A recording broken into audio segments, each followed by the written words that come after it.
सोलापूर जिल्ह्यातील माढा तालुक्यातील अंजन गावात गेल्या 2 दिवसांपासून छत्रपती शिवाजी महाराजांच्या पुतळ्यांवरून वातावरण तापले होते। त्यात इतर ठिकाणच्या शिवप्रेमी आणि लक्ष्मण हाके यांच्या ठिय्या आंदोलनाची भर पडली। वातावरण निवळण्यासाठी कालपासूनच प्रशासन सक्रिय झाले होते। अखेर अंजन गावातील पुतळ्याच्या वादावर पडदा पडलाय। सामाजिक सलोखा बिघडवणाऱ्यांच्या डोळ्यात दोन्ही समाजाने झणझणीत अंजन घातले। अंजन गावातील पुतळ्याच्या वादावर अखेर तोडगा नेमका निघाला कसा आणि हे प्रकरण मिटवले कसे गेले, सलोखा बिघडवणाऱ्यांच्या डोळ्यात झणझणीत अंजन कशा पद्धतीने घातले गेले आणि अंजन गावातील पुतळ्याच्या वादावर काय तोडगा निघालाय, काय फैसला झालाय, तेच आज आपण जाणून घेणार आहोत आजच्या या व्हिडिओच्या माध्यमातून। नमस्कार, मी आपल्या सर्वांचा मित्र अक्षय ताटे। आपण बघतायत सत्य पे सत्ता, थोडक्यात पण महत्त्वाचे। सोलापूरच्या अंजन गावात छत्रपती शिवाजी महाराजांच्या पुतळ्यावरून पेटलेला वाद अखेर शांत झालाय। पण खरा सवाल असा आहे, हा वाद अचानक पेटलाच कसा आणि मध्यरात्री 3 वाजता असं काय घडलं की सगळं एका क्षणात मिटलं? कारण ही फक्त गावातील भांडणांची गोष्ट नाहीये, ही आहे पुतळा पॉलिटिक्सची मोठी गेम। आणि आपण यामागचा संपूर्ण खेळच उलगडून पाहिला तर गेल्या 2 दिवसांपासून अंजन गावात वातावरण तापलेलं। एकीकडे शिवप्रेमी, दुसरीकडे देवस्थानांशी संबंधित वाद आणि त्यात भर म्हणजे ठिय्या आंदोलन। म्हणजे परिस्थिती अगदी प्रेशर कुकर सारखी झाली होती, कधीही स्फोट होऊ शकत होता। नेमकं इथं पहिला ट्विस्ट येतो, कारण हा वाद फक्त पुतळ्याच्या समर्थन विरोधकाचा नव्हता तर जागेचा होता। खेलोबा देवस्थानांच्या जागेत छत्रपतींचा पुतळा बसवायचा का नाही हा मुख्य मुद्दा होता आणि इथेच 2 गट समोरासमोर आले। पण जेव्हा गावात 2 गट समोर येतात तेव्हा फक्त मतभेद नसतात, तिथे असती भावना, अस्मिता आणि जर ती हाताबाहेर गेली ना तर परिणाम थेट सामाजिक सलोख्यावर, म्हणजे एका छोट्या ठिणगीने पूर्ण गाव पेटू शकत होतं।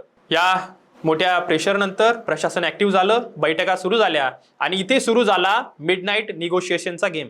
म्हणजेच रात्री उशिरापर्यंत चाललेली चर्चा, गावकरी, पोलीस अधिकारी, नेते मंडळी सगळेच एका टेबलावर। आणि शेवटी जो निर्णय झाला तो खूप महत्त्वाचा आहे, कारण दोन्ही बाजूंनी एक पाऊल मागे घेतलं गेलं। ठरलं की पुतळा तिथून हलवायचा आणि सरकारी जागेत नव्याने उभारायचा। पण मित्रांनो, इथे एक मोठा प्रश्न निर्माण होतो, जर तोडगा इतक्या सहज निघू शकतो तर वाद इतका वाढलाच कशाला? कारण इथेच येतो पुतळा पॉलिटिक्सचा महत्त्वाचा मुद्दा। विरोधकांचा आरोप आहे की राज्यात मुद्दाम असे वाद पेटवले जात आहेत जेणेकरून मोठ्या प्रश्नांवरून लक्ष हटेल, जसे की पेट्रोल, डिझेल आणि खरात प्रकरण। म्हणजे जसं एखाद्या क्रिकेट मॅच मध्ये फिल्डिंग बदलून बॅट्समनचं लक्ष विचलित केलं जातं ना, तसंच। आणि म्हणूनच हा वाद फक्त अंजनगाव पुरता मर्यादित राहत नाही, तर तो एक पॅटर्न दाखवतो। अचानक पुतळे बसवणे आणि मग 2 समाजात तणाव निर्माण होणे, ही पुतळा पॉलिटिक्सची नवीन थेअरी महाराष्ट्रात सध्या घडत आहेत। पण या सगळ्यात एक गोष्ट वेगळी घडली आहे, ती म्हणजे अंजन गावात दोन्ही समाजांनी शेवटी शांततेचाच मार्ग निवडला।